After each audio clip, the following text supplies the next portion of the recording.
Oh, it's so good to see you guys today. It's good to be here, Tom. It is great to be here. Can't wait to talk to everybody. First off, what do you got there on your Turok? I got 2 rocks on my Turok. You like straight up left the show. You left the studio to go out and find 2 rocks for your Turok.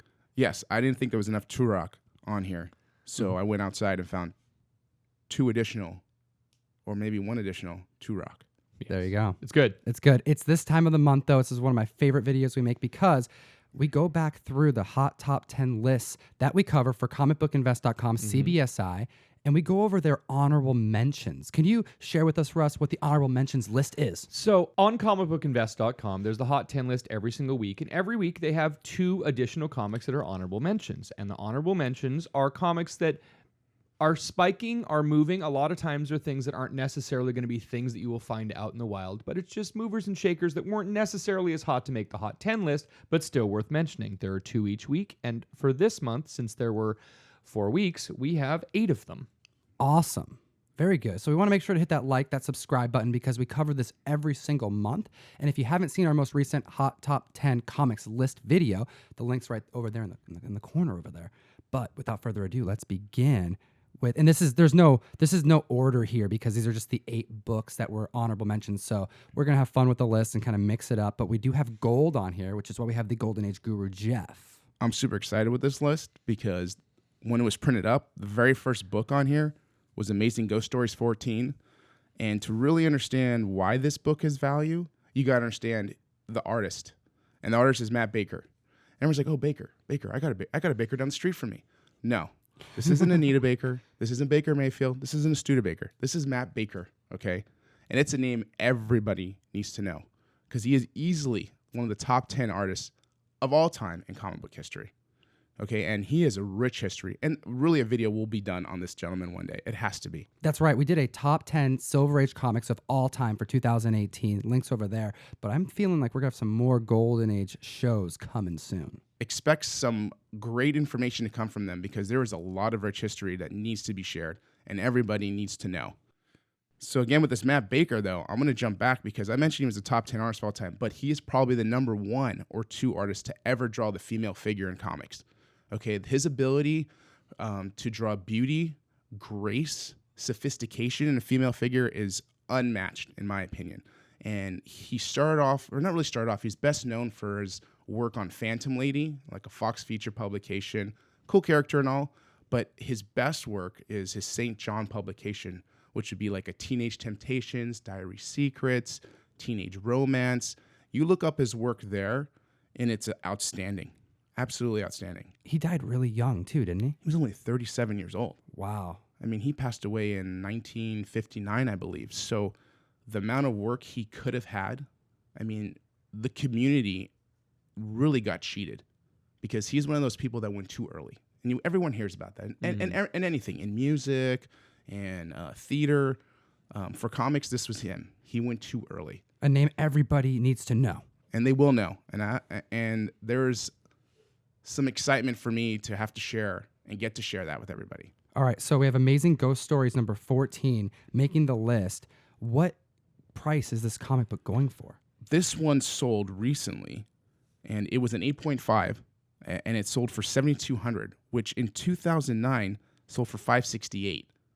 I mean, you don't have to be a math whiz to understand the multiples. And it's the same book. Same book. It's the exact same book, the exact same copy that sold for only $568 that now this year went for $7,200. And $568 for 2009 Matt Baker was actually a lot of money because Matt Baker, as of this year, beginning of this year, I would tell you, anything that's Matt Baker has sold 5 to 10 times more than it did last year.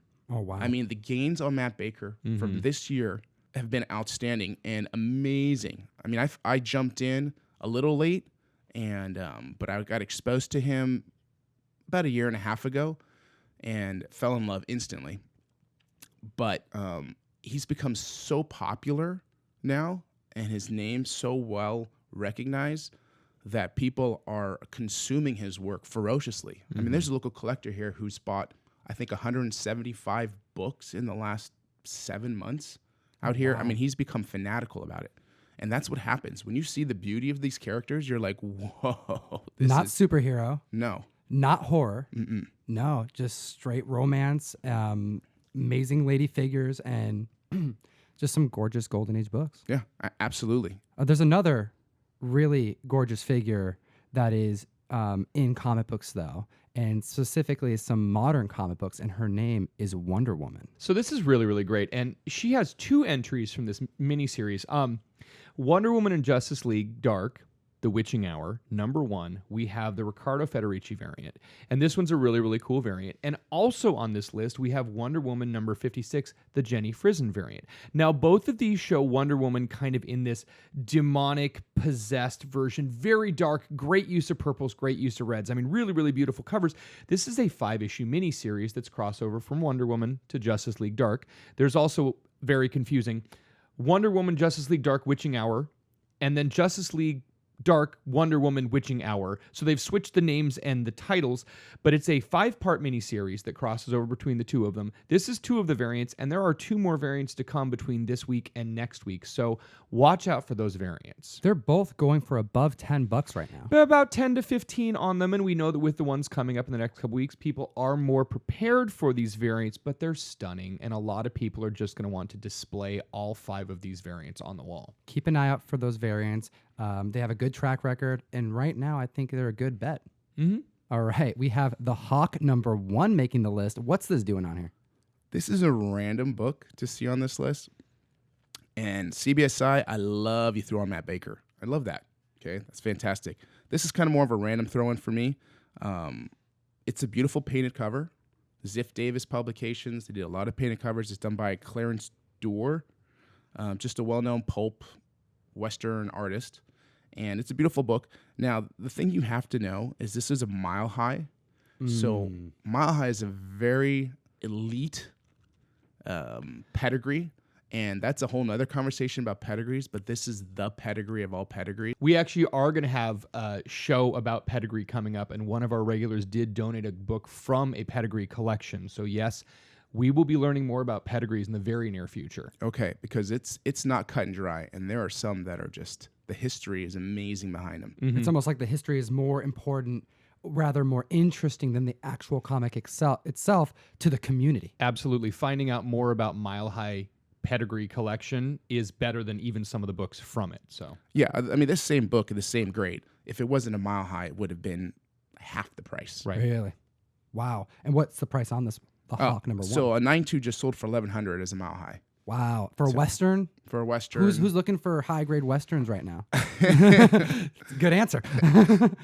We're bringing them back. Right. I have to choke on that because it's like impossible to almost answer because I do not know who these Western collectors are. And the ones I do know aren't necessarily spending $1,100. Right. They're just happy to get a copy of the book of a Gabby Hayes or whoever. Break It's out going to your be Roy Rogers, man. It's going to be just that completist. Sure. That wealthy completist who wants a book and it's a Mile High and he wants a Mile High that's affordable because $1,100 for a Mile High really isn't that bad.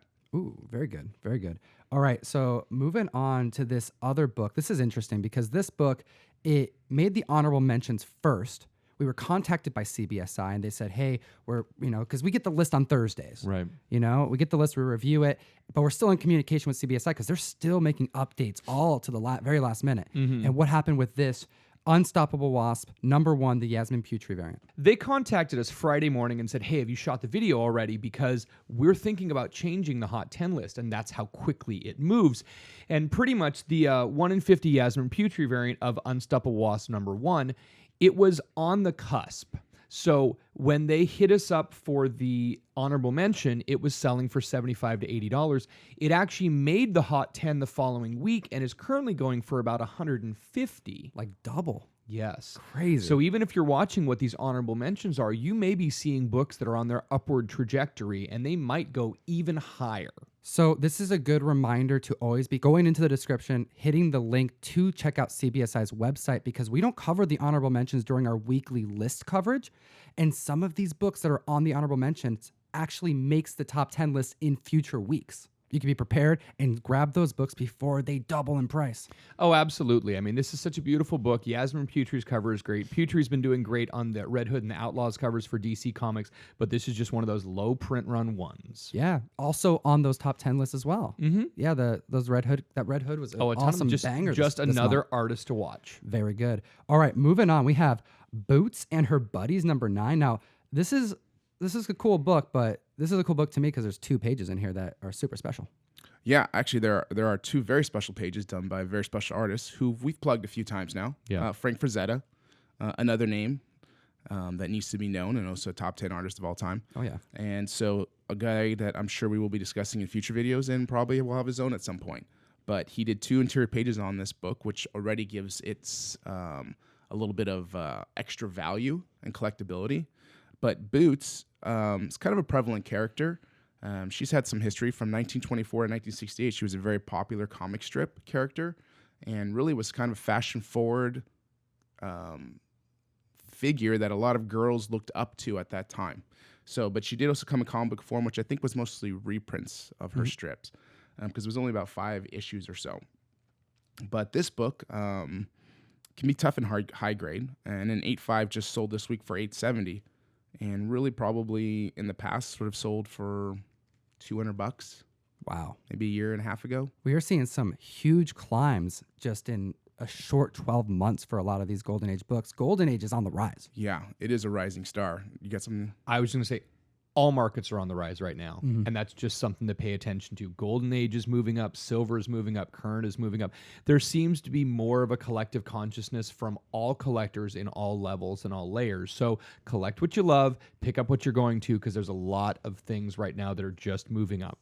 Well, that, and then you can also jump into Golden Age in various areas, not just superhero now, because it is that rising tide theory. Okay, because as some things rise, it's bringing up others as well, and people are finding other ways to get in and other interests. So it's like, hey, I can't quite catch this boat. I'm going to catch the next, which is going to be a Boots.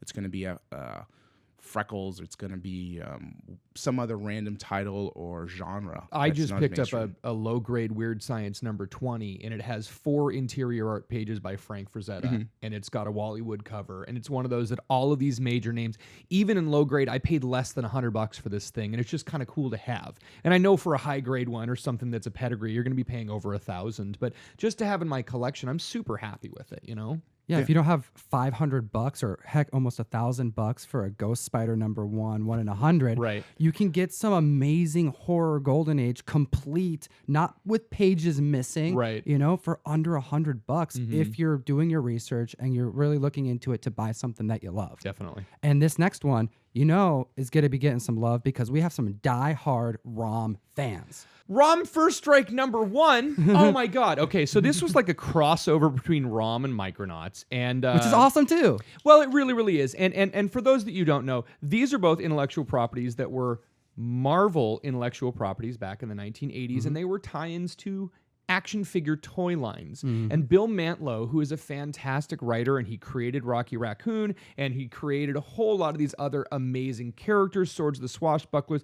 He did the whole Rom run. He was basically the guy that ended up getting called in whenever a story couldn't be finished. Mantlo would finish it. So a ton of these things Bill Mantlo wrote, and he was a very, very prolific writer. He deserves a video himself as He well. absolutely We have does. a lot of work to do. Hit that subscribe button. Hit that like button. And The that whole Bill notification Mantlo bell. thing is very, very sad because he was a victim of a hit and run and has been in a vegetative state, a coma for 20 of the last 25 years, and only recently has he gone home.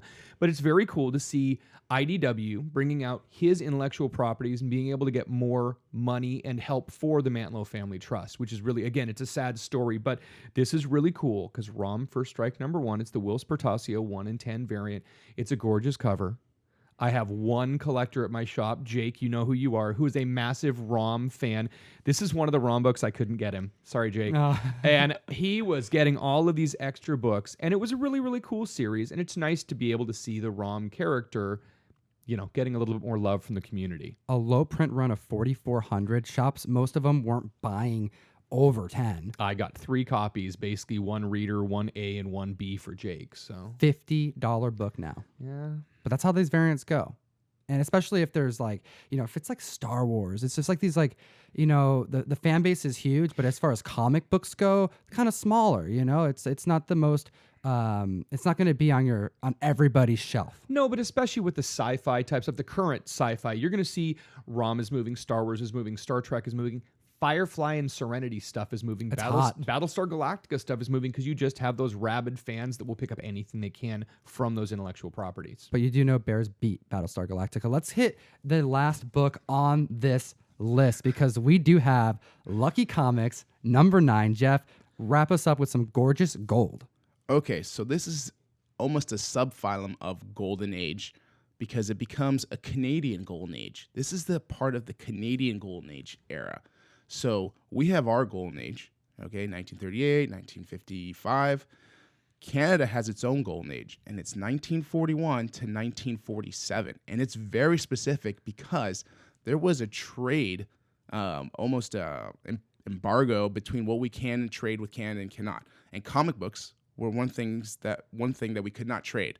So I've never heard this. I'm During excited. World War II, yeah. This is awesome. This is what it's about, guys. So, hit that button. Short time frame there. In that time frame, 4 companies decided to start printing up comic books.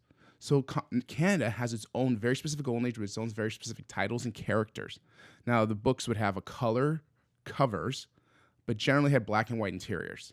Okay, that's mostly the big difference. Some had color, sure. Easier to print. Right. So obviously it's not as popular worldwide, but it's got its very specific market. There are some very ferocious collectors, but it's also very hard to know the true amount of rarity on the books, but they are rare. Mm-hmm. Okay, still a lot's being learned and still a lot being found out and discovered. But people who know, they love it, and it's I've been asked many times for Canadian Whites, and there are a lot of deep pocket collectors who already have caught in so many other Golden Age books that they're now like, what else can I collect? Right. So I'm going Canadian Whites. Oh my goodness. Okay. They're like, I need more, so we got to go out of the country. Right. I'm already bored. Like, there's a lot of people who haven't even stepped into silver, atomic gold. I've hunted everything comic book so far. Yeah. Let's go to something really deep. Yeah. You want to go silver? No. We're going to Canada. Yeah, Canadian gold. Get your passport. It's amazing. I heard Canada had its own Golden Age. I'm going to check it out. There you go. So it's like, that's what happens. You have these collectors who've been around for 30 years already, 40 years collecting. And they've got it all. And they've got it all, or Yeah. they've seen it all, or they're like, what else makes this interesting? Oh my God. Yeah. Well, this one has like dad and son smoking some cigars. Yeah, it's very much like the character Alley-Oop, kind of a caveman-like character, chilling on a throne with a gal on his lap, smoking a cigar. Very random cover, but a lot of these are because we're not familiar with these characters. Right. So you have titles like Triumph, Nirvana, Active Comics, just a lot of random titles. So this one particularly, don't know what significance it has because there is really, the sales on these are all over the board. Low print. Yeah, low print. Super low print. I think this one's actually, it says here, there's only one graded copy available. There's just not many out there. Right. So take it for what it is. I can't really claim that there's going to be obviously the production of them as there was for the U.S. Obviously, Canada has its own country, its own borders, but U.S. shipped all over the place. These are pretty cool, and the covers are actually pretty bright and exciting. So there is a lot of appeal to them visually. This particular one, 2.0, sold for $1,900. That's a pretty good number. When it comes up, people want it, and they're going to pay what they need to get it. Yeah, because those collectors are going to check off their list. It's like, okay, I got my copy. Now I'm going to get this one that I haven't seen yet, and then another person hasn't seen it. Next thing you know, you got a bidding war. There you go. And it's not this only book. Nirvana as well, a 3.5 in 2015 sold for $10K. Oh, wow. And that's just a one-off shot, no number. But female character, superhero, great cover. Hot book.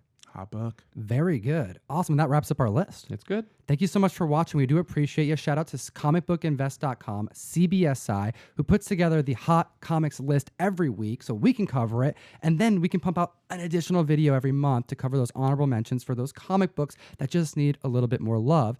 And a lot of gold makes these lists, which is why we have the Golden Age Guru here. So thank you so much for joining us, Jeff. Always love seeing you guys and always love talking comics. We do appreciate your time. As always, Geek Responsibly. enough said. Thank you so much for watching this video. I also have a quick little update if you want to help support the podcast. If you click the link below to eBay, any purchase that you make off of eBay within the next hour, half of the fees that you would otherwise pay eBay will actually go directly to us to help fund the project of making content for you. So going forward, there is an eBay link below, and if you buy anything from that link, we do not get any of your information. Instead of eBay getting your full fee, we get half, and you help support the podcast. Thank you so much for all of you who do that, and geek responsibly.